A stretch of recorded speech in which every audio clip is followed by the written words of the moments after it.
Ya, selamat pagi Bapak Ibu semua. Terima kasih pada yang sudah datang di Power Stock Focus BJTM, PT Bank Pembangunan Daerah Jawa Timur (TBK) hari Jumat tanggal 28 Juli tahun 2017. Ini adalah sebuah program baru dan ini yang kedua dari PT Paramitra untuk memberitahu tentang secara uh, apa sih yang ada di perusahaan. Salah satunya itu di BJTM bergerak di bidang apa dan memang penjualannya sebagaimana, dan kami akan menjelaskannya pada hari ini supaya bisa memberikan bahan pertimbangan untuk Bapak Ibu pada pagi hari ini. Yang pertama kita akan bahas tentang BJTM adalah PT Bank Pembangunan Daerah Jawa Timur yang dikenal dengan sebutan PT Bank Jatim. Didirikan pada tanggal 17 Agustus 1961 di Surabaya. Dan kalau kita perhatiin, ini ada di tahun 1961 pendiriannya PT Bank JTM, lalu balik lagi ke 1976 dan 1988. Dan yang menarik adalah di tahun 1999, Bapak Ibu, ini perubahan status dari Badan Usaha Milik Daerah (BUMD) menjadi perseroan terbatas. Ini terjadi pada tahun 1999. Lalu di 2003, 2007, dan habis itu habis itu di 2012 juga, dan terakhir di 2014. Di slide selanjutnya kita lihat juga di 2015 juga PT Banjir BJTM juga meluncurkan program dan produk-produk barunya, diantara Jatim Prioritas Layanan Prima bagi Nasabah, tabungan simpanan pelajar atau simple, tabungan kredit sium, yaitu, dan juga tabungan siklus nelayan. Nah, ini untuk TBTM. Lalu kita lanjut lagi untuk selanjutnya di tahun 2016 ini kita lihat peringkat 1 Annual Report Award 2015 kategori BUMD list, dan juga launching program loan agreement, dan 3 tuan rumah Simpada nasional periode 1 tahun 2016. Lalu kita lanjut di stats score. Nah, di profil perusahaan ini jumlah jaringan Bank Jatim tahun 2016 sekitar 1.566 total jaringan, terdiri dari Bank Jatim, dan juga terdiri dari Bank Jatim has total 1.566 network. Yang pertama adalah satu kantor pusat atau office, 40 kantor cabang konvensional, terus juga 7 kantor cabang syariah, yang 158 kantor cabang pembantu konvensional. Di situ kita lihat 160 kantor kas, dan yang terakhir adalah 14 ATM syariah. Nah, ini adalah produk-produknya Bapak Ibu. Yang pertama ada produk simpanan, dan di produk simpanan itu ada yang pertama ada rekening giro, kedua rekening giro falas, ketiga deposito rumah, keempat deposito falas, dan kelima tabungan sipeda, keenam tabungan siklus, ketujuh tabungan haji, dan yang terakhir ada simpanan laku pandai atau si pandai. Lalu juga habis kita lihat produk dana syariah, yang pertama ada giro, dua deposito barokah, ketiga barokah, maksud saya tabungan barokah, dan yang keenam adalah tabungan haji amanah. Dan kita lihat di produk pinjaman, yang pertama adalah kredit pinjaman agrobisnis. Di kredit pinjaman agrobisnis itu ada kredit pundi kencan, ada kredit linkage program BPR, terus juga kredit mikro lagunan, dan keempat kredit usaha rakyat atau KUR, dan yang terakhir adalah kredit pegawai untuk kredit pinjaman agrobisnis. Lalu kita lanjut di slide selanjutnya. Nah, untuk pinjaman juga kedua adalah kredit menengah dan koperasi. Di kredit menengah dan koperasi ini ada 11. Yang pertama ada kredit pola kepres, standby loan, ketiga kredit modal kerja rekening koran, dan terakhir ada bank garansi.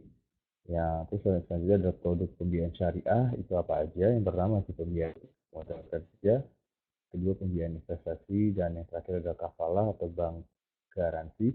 Terus yang terakhir adalah sektor jasa bisnis. Di jasa bisnis sendiri juga ada yang pertama referensi bank, clearing nasional, dan yang ketiga real time gross, dan memang ada inkasso, dan yang terakhir adalah Western Union. Ini untuk produknya. Lalu kita lanjut ke selanjutnya. Nah, ini review kinerja Bank Jati, maksud saya Bank JTM tahun 2016, yaitu di tengah tantangan perkembangan makro di tahun 2016, Bank Jatim mampu mempertahankan kondisi yang sehat dan siap untuk meraih peluang-peluang pertumbuhan lebih lanjut di tahun mendatang. Dan kita lihat pada tahun 2016, pertumbuhan produk domestik bruto itu sekitar 5,02% pada kuartal 3, 2016 atau naik dari 4,73% pada kuartal 3 di tahun 2015. Ini hal ini juga diakibatkan oleh sejumlah faktor lain ada pelambatan ekonomi global dan meningkatnya kehati-hatian pelaku bisnis dan juga pengetatan belanja konsumen, depresiasi nilai mata uang rupiah dan tekanan kenaikan inflasi. Juga kondisi tersebut memberikan tantangan tersendiri bagi sektor perbankan nasional termasuk Bank Jatim. Dan memang yang terakhir ada ketatnya likuiditas perbankan menyebabkan kenaikan biaya pendanaan. Sementara penurunan permintaan kredit maupun melemahnya daya beli konsumen berimbas pada penurunan kualitas aktif bank. Ini kinerja pada tahun 2016 kemarin nih Bapak Ibu ya. Dan memang Bank Jatim sendiri juga membukukan pencapaian yang baik dalam penyaluran kredit dan perhimpunan dana maupun peningkatan layanan melalui kapasitas jaringan distribusi. Nah, untuk outlook BJPM tahun 2017, pada tahun 2017, proyeksi pertumbuhan ekonomi ini akan mencapai 5,0% sampai dengan 5,4%. Dengan struktur perekonomian yang lebih banyak ditopang oleh permintaan domestik, yang pertama, yang kedua, sementara inflasi juga akan berada di kisaran 4,0 plus minus 1% di tahun 2017. Dan sektor perbankan di tahun 2017 akan masih menghadapi banyak tantangan. Dan memang rencananya yang membuat tantangan yang lebih tinggi adalah rencana Bank Sentral Amerika (AS) yang menaikkan suku bunga Fed Fund lebih agresif bisa berdampak negatif bagi sektor perbankan Indonesia. Dan juga likuiditas perbankan di tahun yang akan datang juga semakin ketat, sehingga akan menyulitkan perbankan dalam menyalurkan kredit. Daya serap kredit Anda terjadi hampir sama dengan tahun 2016 di mana penurunan bunga kredit serta-merta mendongkrak penyaluran kredit. Terus kita lanjut. Nah, ini adalah laporan laba ruginya Bapak Ibu. Karena bank itu tidak, maksud saya adalah bank tidak mempunyai laba kotor dikarenakan memang produknya bersifat servis atau jasa. Jadi memang kalau saya lebih ringkas adalah penjualan, laba operasional, penjualan sebelum pajak, dan laba tahun berjalan atau laba bersih. Kalau kita perhatikan yaitu 2014, 2014 memang kita perhatikan penjualannya sekitar 2 triliun, 2,8 triliun, dan di 2015 ini ada kenaikan 3,123 triliun, dan yang terakhir adalah di tahun 2016 yaitu 3,498. Yang menarik adalah di tahun 15 dan 16 ini Bapak Ibu, karena memang kondisi perekonomian PDB itu dalam arti Indonesia ini melambat, namun kinerja dari BJPM ini sangat kuat fundamentalnya, dan itu terlihat dari penjualan itu 3,1 triliun, dan juga di tahun 2016 juga naik 3,4 triliun. Nah, untuk melihat seperti itu saya mempunyai estimasi dan memang kita punya metode untuk mengerjakan laporan keuangan untuk estimasi tahun 2017 tahun ini, yaitu sekitar 3,769 triliun. Jadi buat kami dari tahun 2017 Bank Jatim masih cukup baik dikarenakan juga kuartal pertama juga meningkat ya di tahun 2017, dan juga kami menghitung-hitung, jadi kita estimasi itu 3,769 triliun. Lalu untuk laba operasional yang menarik adalah di tahun 2014 ya. Ini kalau kita perhatiin di tahun 2014 ini sempat di 1,3 triliun, namun di 2015 terjadi penurunan ya 1,19 triliun. Juga memang biaya juga besar di sini, itu terlihat ya, dengan penjualan 3,1, namun laba operasionalnya cukup rendah ya. Dan yang terakhir 2016 kita perhatiin secara fundamental ini 1,4 triliun. Dan kita lihat adalah ini juga ada peningkatan dari 2 tahun sebelumnya. Dan untuk estimasi 2017 kami menulis di 1,582 triliun. Lalu kita langsung masuk ke laba sebelum pajak. Ini adalah 1,375 triliun 2014, lalu 2015 ini 1,261 triliun, dan 2016 itu 1,452 triliun, dan estimasi tahun 2017 itu 1,464 triliun. Dan yang terakhir adalah laba bersihnya. Kita perhatikan memang laba bersih ini sempat terjadi penurunan Bapak Ibu. Di 2014 939 turun jadi 884. Lalu di 2016 terjadi peningkatan. Memang di 2016 ini walaupun melambat, namun pertumbuhannya cukup baik dibandingkan 15 ya, secara bank ya kita perhatiin, dan maksud saya secara di Bank Jatim ya, maksudnya Bank Jatim ini terjadi peningkatan luar biasa, walaupun terkena di tahun 2015 dan 16 ini walaupun terkena maksudnya terkena flat atau pertumbuhan ekonomi flat, mereka tetap masih mencatatkan pertumbuhan di laba bersihnya, dan di 2017 ini ada potensi akan 1,120 triliun untuk bank JTM. Lalu kita lanjut. Nah, nah, kemarin kami menganalisa penutupan harga pada perdagangan 26 Juli 2017 itu sekitar 630 ya. Dan untuk share outstandingnya, jumlah lembar sahamnya itu 14 miliar, dan market capitalization-nya kita hitung adalah 9 triliun, dan estimasi laba bersih tahun 2017 yaitu sekitar 1,1 triliun. Dan menurut yang menarik adalah sektor finance atau bank itu dan beberapa ada bank, ada asuransi, itu PI-nya 21,84 ya. Dan kalau kita hitung-hitung market value BJTM tahun 2017 IPS-nya itu 75,74 dan PI-nya hanya 8 dan betanya hanya 1,86. Mungkin kalau beta ini 1,8 ini cukup berisiko ya, namun tidak terlalu memang sektor finance memang berisiko ya, kita perhatiin dari betanya juga secara statistik juga di atas biasa, di atas 1. Namun yang menarik adalah PI-nya itu 8,31, yang kecenderungannya adalah murah di harga 630 ya. Jadi untuk saat ini memang sektor finance itu PI-nya 21,84, dan memang di sektor finance itu ada beberapa sektor. Yang pertama adalah bank, kedua financial institution, securities company, insuransi, dan others. Namun untuk saat ini memang kita lihat dari sektoral paling tinggi itu finance, di PI-nya 21,84. Dan ketika kita perhatiin BJTM di harga 630, ini PI-nya masih 8,31. Secara teoritis PI-nya BJTM ini murah ya, dikarenakan memang masih di bawah PI dari sektoral finance, dan ini juga masih bisa untuk kita spekulasi buy ya 630. Namun dari hitung-hitungan kemarin kami mencatatkan bahwa BJTM di semester 2 ini kami melihat ada potensi kenaikan sampai 800 ya. Dan memang untuk saat ini juga bagi investor kami sarankan untuk buy on weakness terlebih dahulu di area support 630 dan 640. Jadi untuk saat ini memang pergerakannya masih cenderung downtrend, dan kita akan bahas pada hari ini tips Bapak Ibu. Oke, saya akan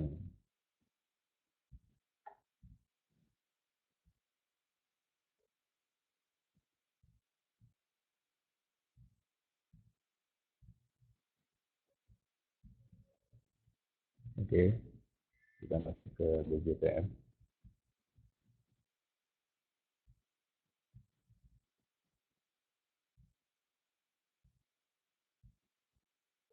Nah, kita perhatiin Bapak Ibu untuk saat ini kalau kita gambar dari pertama dari indikator ya, kita lihat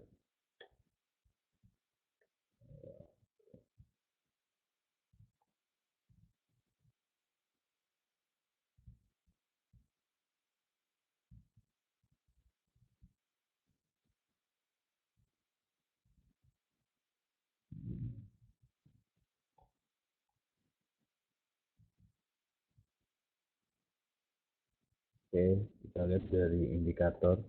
Nah, yang pertama adalah kita perhatiin adalah di sini pergerakannya, kalau kita perhatiin BJTM volumenya cukup rendah ya. Dan ini juga lebih baik disarankan untuk investor-investor yang berjangka panjang, karena memang ini lebih pergerakannya lebih landai dan lebih soft dibandingkan beberapa ada karakter beberapa saham yang memang volatilitasnya tinggi sekali. Nah, kalau kita perhatikan adalah di BJTM ini adalah dia sudah berada di area supportnya, itu di kisaran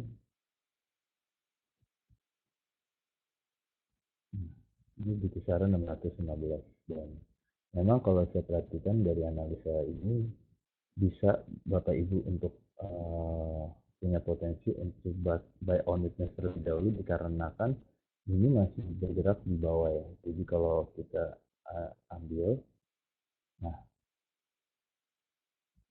Yang menarik adalah hari ini juga bergerakan di 630. Nah, untuk saran saya ini bisa kita Bapak Ibu untuk buy on witness. Untuk target yang paling tinggi saya di 800 ya di semester 2 ini. Jadi untuk saran saran saya adalah ini bisa untuk jangka panjang, dalam arti panjang awal maksudnya di sekitar 6 bulan terakhir ini, dalam arti medium term itu masih menarik BJPM dikarenakan memang sektor finance yang sudah cukup tinggi. Maksudnya bukan cukup tinggi, maksudnya pergerakannya tinggi, dan terlihat dari chartnya di finance ini bergerak uptrend ya Bapak Ibu ya. Dan saya rasa, nah itu gerakannya uptrend, sehingga memang kecenderungannya untuk saham BJTN ini menarik ya, terlepas dia masih murah II-nya, dan juga kita bisa spekulasi untuk untuk membeli harganya, maksud saya untuk masuk ke dalam apa BJTM tersebut. Jadi untuk saran saya adalah untuk investor jangka panjang saya bisa untuk memberi saran untuk kita bisa spekulasi buy Bapak Ibu di area 630 ya untuk pembelian. Namun untuk para trader saya sarankan untuk 630 dan 640 ya untuk BJTM.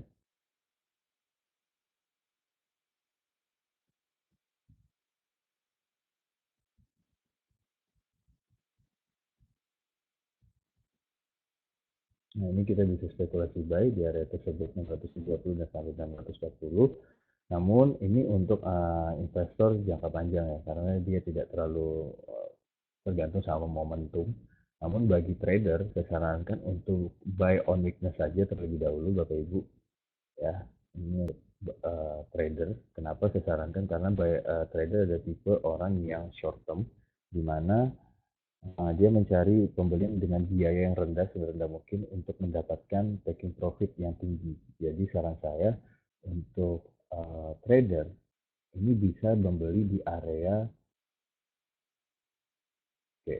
Nah, kalau toh nanti targetnya dia 600 turun, ini kita bisa membeli spekulasi area di 600 ya untuk trader.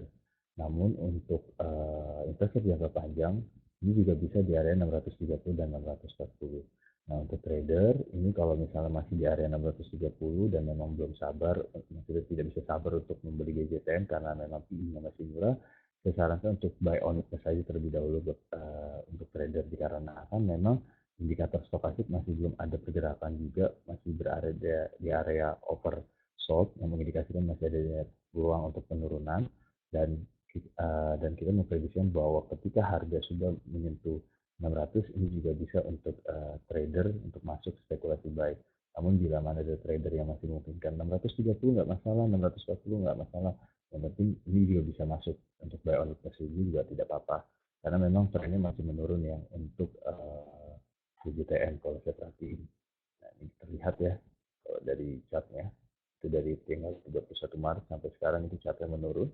Jadi memang saran saya adalah untuk investor karena dia long term dia bisa spekulasi buy di area 630 640, bisa Bapak Ibu untuk yang berjiwa investor karena kita punya target di 800 di semester 2 ini. Lalu bagi yang trader yang karena saya tahu sifat trader yang ibarat kata mencari keuntungan di maksud saya mencari keuntungan dengan biaya yang rendah, ini juga bisa untuk beli spekulasinya di 600. Namun untuk saat ini saya sarankan untuk trader bisa buy on saya terlebih dahulu dengan target di 800 ya. Untuk semester 2 ini potensi di 800. Dan untuk kita cut loss sesuai dengan exit exit maksud saya adalah kapan kita masuk dan kapan kita keluar. Di bawah 600 saya sarankan untuk cut loss saja Bapak Ibu. Jadi kalau harga sudah menyentuh 600 dia masih ada potensi penurunan, dan penurunannya sampai di 540 ya supportnya.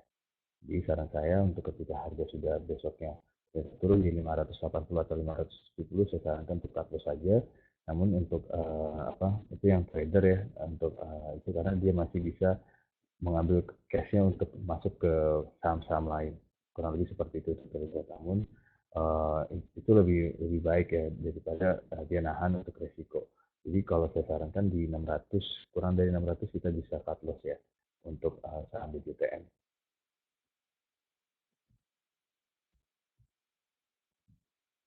ya. Jadi saya ulangi Bapak Ibu, untuk saat ini bagi investor boleh untuk membeli spekulasi buy di area 630 dan 640 dengan targetnya 800 untuk investor. Lalu juga untuk trader, karena trader mencari biaya rendah, saya sarankan untuk buy out saja di 630 dan 640.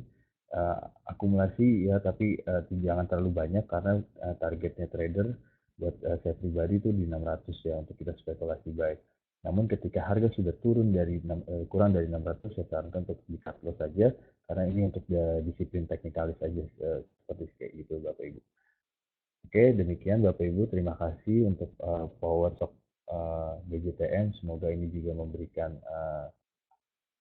inspirasi untuk Bapak Ibu dalam menentukan saham-saham apa aja yang menurut Bapak Ibu baik. Terima kasih, selamat pagi dan semoga cuan.